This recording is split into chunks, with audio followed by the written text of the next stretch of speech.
नमस्कार, मैं अवधेश प्रताप सिंह स्वागत करता हूं आप ही के चैनल में जिसका नाम है स्टडी विद अवधेश। तो बात करते हैं, हमने प्रीवियस लेक्चर में आपको बताया था terms related to spherical mirror, terms related to spherical mirror. तो उस लेक्चर में हमने आपको बताया था radius of curvature, centre of curvature और पोल के बारे में, तमाम चीज उसमें हम आपको बताए थे। तो उस लेक्चर से रिलेटेड जो भी डाउट हैं आप हमारे व्हाट्सएप नंबर 8081977048 पर मैसेज कर सकते हैं। ठीक है, तो चलिए आज की क्लास हम शुरू करते हैं। आज का टॉपिक है sign convention of spherical mirror. Sign convention of spherical mirror. तो स्फेरिकल मिरर में साइन कन्वेंशन क्या होता है उसी के बारे में आज हम लोग बात करेंगे। तो यहां पर देखिए स्फेरिकल मिरर लिखा है। तो स्फेरिकल मिरर दो प्रकार के होते हैं, आपको पता है, कॉनकेव मिरर और कॉन्वेक्स मिरर। कॉनकेव मिरर और कॉन्वेक्स मिरर। तो sign convention of spherical mirror से मतलब ये है कि जैसे जो वैल्यूज हैं, जैसे आपका हो गया रेडियस ऑफ कर्वेचर, हो गया फोकल लेंथ, हो गया उसके बाद हो गया आपका ऑब्जेक्ट कहां पर रखा गया, वहां से पोल के बीच का डिस्टेंस क्या होता है, उस सब की चीजों के बारे में आज हम डिस्कस करेंगे। तो सबसे पहले हम बात करते हैं for concave mirror. Concave mirror के लिए हम लोग साइन कन्वेंशन की बात करेंगे। तो सबसे पहले हम बात करते हैं रेडियस ऑफ कर्वेचर, क्योंकि हमने बताया था प्रीवियस लेक्चर में रेडियस ऑफ कर्वेचर को कैपिटल आर से डिनोट करते हैं। तो यहां पर हमने लिखा है कैपिटल आर निगेटिव। तो कैपिटल आर हमने लिखा है यहां पर, उसका जो साइन लेंगे निगेटिव लेंगे। क्यों लेंगे निगेटिव? क्योंकि एक चीज आप लोग ध्यान रखिएगा, पोल के लेफ्ट साइड की वैल्यूज निगेटिव लेते हैं और पोल के राइट साइड की वैल्यू पॉजिटिव लेते हैं, और पोल के ऊपर वाली वैल्यू अप साइड वाली पॉजिटिव लेते हैं, और पोल के नीचे वाली वैल्यूज को निगेटिव लेते हैं। ये चीजें आप बिल्कुल क्लियर रखिएगा, इससे आपको सारी चीजें अच्छे से क्लियर हो जाएंगी। ठीक है, जैसे हम लोग कोऑर्डिनेट ज्योमेट्री में पढ़ते थे, जो ओरिजिन पॉइंट होता था, अगर निगेटिव एक्सिस में जाना है तो हम लोग एक्स डायरेक्शन में चलते। जैसे हम बना रहे हैं यहाँ पर, देखिए कोऑर्डिनेट बना रहे हैं, जैसे मान लीजिए हमारा इसका कोऑर्डिनेट क्या होता था 0 0। ठीक, अगर कोई हमको कोऑर्डिनेट दिया गया है -2, 0, तो किधर बनता था? लेफ्ट साइड में -1 -2। अगर दिया है 2, 0, किधर बनता था? Right side 1 2। तो इसी प्रकार से जब साइन कन्वेंशन की हम बात करेंगे कॉनकेव मिरर में, तो वहां पर हम देखेंगे जो हमारा रेडियस ऑफ कर्वेचर होता है वो निगेटिव होता है। क्यों? क्योंकि रेडियस ऑफ कर्वेचर क्या होता है, पहले तो ये चीजें समझ लीजिए। हमने प्रीवियस लेक्चर में बताया था रेडियस ऑफ कर्वेचर के बारे में।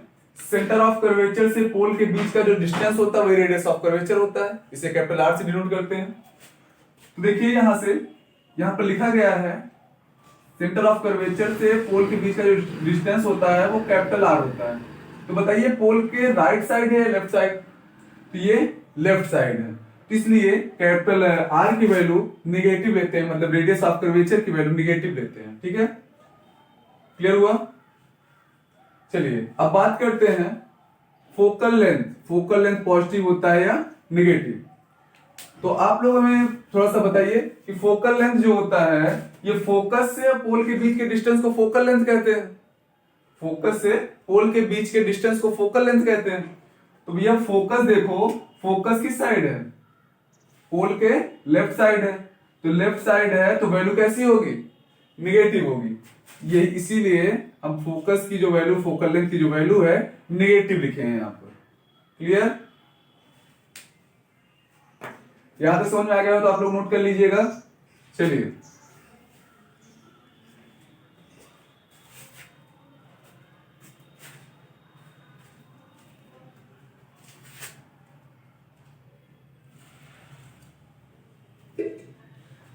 अब बात करते हैं ऑब्जेक्ट का डिस्टेंस। ऑब्जेक्ट का डिस्टेंस कैसा होगा, पॉजिटिव होगा या निगेटिव? ऑब्जेक्ट का डिस्टेंस का मतलब ये होता है कि जो हमारा ऑब्जेक्ट है वो पोल से कितने दूरी पर रखा गया है, वो पोल से कितने दूरी पर रखा गया है। तो यहां पर देखिए आप लोग, ऑब्जेक्ट यहां पर रखा गया है। हमेशा ऑब्जेक्ट रिफ्लेक्टिंग सरफेस की तरफ रखा जाता है। हमेशा क्लियर रखिएगा, चाहे कॉनकेव हो या कॉन्वेक्स मिरर हो, जो रिफ्लेक्टिंग सरफेस होगा उसी तरफ हमारा ऑब्जेक्ट रखा जाएगा। तो देखिए यहां से ये पोल है, पोल के किस साइड है, ये लेफ्ट साइड है। तो पोल के लेफ्ट साइड वैल्यू अगर ऑब्जेक्ट यहां पर रखा गया है तो मान लीजिए ये डिस्टेंस क्या हो जाएगी, ये डिस्टेंस हमारा u हो जाता है। तो u किस तरफ है, लेफ्ट साइड है, इसलिए हमारी u की वैल्यू क्या होगी, निगेटिव होगी। ठीक, अगला है आपका v। v मतलब होता है हमारा जो इमेज बन रहा है वो पोल से कितने डिस्टेंस पर बन रहा है, कितने दूर बन रहा है, वही हमारा v होता है। तो यहां पर देखिए कॉनकेव मिरर के केस में जो हमारा v होता है, मतलब इमेज होता है, इमेज का जो डिस्टेंस होता है वो निगेटिव होता है। क्यों, क्योंकि रियल इमेज मिलता है हमको, क्योंकि हमें रियल इमेज मिलता है किसमें, कॉनकेव मिरर के केस में। तो अगर रियल इमेज मिल रहा है तो जो हमारा इमेज बनता है रिफ्लेक्टिंग सरफेस की तरफ बनता है, तब हमें रियल इमेज मिलता है, अदरवाइज रियल इमेज नहीं मिलेगा। तो यहां पर देखिए, तो इमेज यहां पर बना है, फोकस पर बना है, सॉरी फोकस के सेंटर ऑफ कर्वेचर और फोकस के बीच में बना है। तो ये वाली जो डिस्टेंस है यही हमारी डिस्टेंस v होती है। ये भी डिस्टेंस लेफ्ट साइड है, तो इसलिए हमारा जो v की वैल्यू होगी क्या होगी, निगेटिव होगी। ठीक, तो कहने का मतलब यह है कि कॉनकेव मिरर के केस में radius of curvature, focal length, distance of the object and distance of the image negative होते हैं। तो ये चीजें क्लियर हो गई। अब बात करते हैं कॉन्वेक्स मिरर की। अब बात करते हैं कॉन्वेक्स मिरर की। कॉन्वेक्स मिरर कैसा होता है इसके बारे में हमने नेक्स्ट प्रीवियस लेक्चर में बता चुके हैं, 2-3 बार हो चुका है। और अगर आप लोग नहीं देखे हैं तो हमारा प्रीवियस लेक्चर को अटेंड करिए, तो उससे आप लोग को सारी चीजें क्लियर हो जाएंगी। चलिए देखिए, जो कॉन्वेक्स मिरर होता है उसका रिफ्लेक्टिंग सरफेस बाहर की तरफ होता है। कॉन्वेक्स मिरर का रिफ्लेक्टिंग सरफेस बाहर की तरफ होता है। तो देखिए यहां पर हमने बनाया है, यहां पर हम लिख देते हैं थोड़ा सा, कॉन्वेक्स मिरर, और ऊपर वाला क्या था, कॉनकेव मिरर। ठीक, अब देखिए कॉन्वेक्स मिरर के केस में रेडियस ऑफ कर्वेचर पोल के राइट साइड है, पोल के राइट साइड है, मतलब रिफ्लेक्टिंग सरफेस के अपोजिट साइड है। तो अगर रिफ्लेक्टिंग सरफेस के अपोजिट साइड है या पोल के राइट साइड है तो रेडियस ऑफ कर्वेचर कैसा होगा, पॉजिटिव होगा। यही हमने लिखा है, ये पॉजिटिव है। यहां पर हमने दिखाया भी है, पोल से सेंटर ऑफ कर्वेचर के बीच के डिस्टेंस को रेडियस ऑफ कर्वेचर कहते हैं। तो अगर रेडियस ऑफ कर्वेचर पॉजिटिव है तो फोकल लेंथ भी ऑलवेज पॉजिटिव होगा।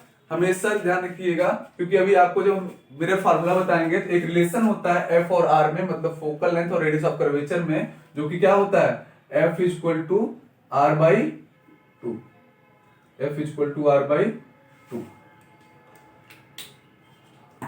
तो इसको हम नेक्स्ट लेक्चर में बताएंगे आपको कैसे होते हैं। तो अभी के लिए आप ये समझिए, अगर रेडियस ऑफ कर्वेचर पॉजिटिव है तो फोकल लेंथ भी पॉजिटिव होगा। ठीक है, फोकल लेंथ क्या होता है, पोल और फोकस के बीच के डिस्टेंस को फोकल लेंथ कहते हैं। तो फोकस हमारा रिफ्लेक्टिंग सरफेस के अपोजिट डायरेक्शन में, मतलब राइट साइड में है, पोल के राइट साइड में है, तो पोल और फोकस के बीच के डिस्टेंस को क्या कहेंगे, फोकल लेंथ कहेंगे। बात करते हैं distance of the object, distance of the object. देखिए हमेशा आप क्लियर रखिएगा, कॉनकेव मिरर और कॉन्वेक्स मिरर के केस में, दोनों केस में आपका जो डिस्टेंस ऑफ द ऑब्जेक्ट होता है वो क्या होता है, निगेटिव होता है। क्यों, क्योंकि हमेशा जो हमारा ऑब्जेक्ट रखा जाता है रिफ्लेक्टिंग सरफेस की तरफ ही रखा जाता है। तो ऑब्जेक्ट इधर रखा गया है, ये ऑब्जेक्ट से पोल के बीच का जो डिस्टेंस होता है यही हमारा डिस्टेंस ऑफ द ऑब्जेक्ट होता है।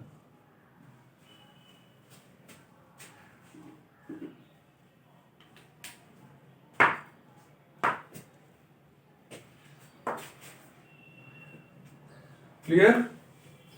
चलिए बात करते हैं image of the object. Image कहां बनेगा, ऑब्जेक्ट का। कॉन्वेक्स के केस में जो इमेज मिलता है हमें कैसा मिलता है, रियल या इमेजिनरी, तो इमेजिनरी इमेज मिलता है हमको। तो हमारा इमेज जो बनेगा रिफ्लेक्टिंग सरफेस के अपोजिट डायरेक्शन में बनेगा, क्योंकि कॉन्वेक्स मिरर है।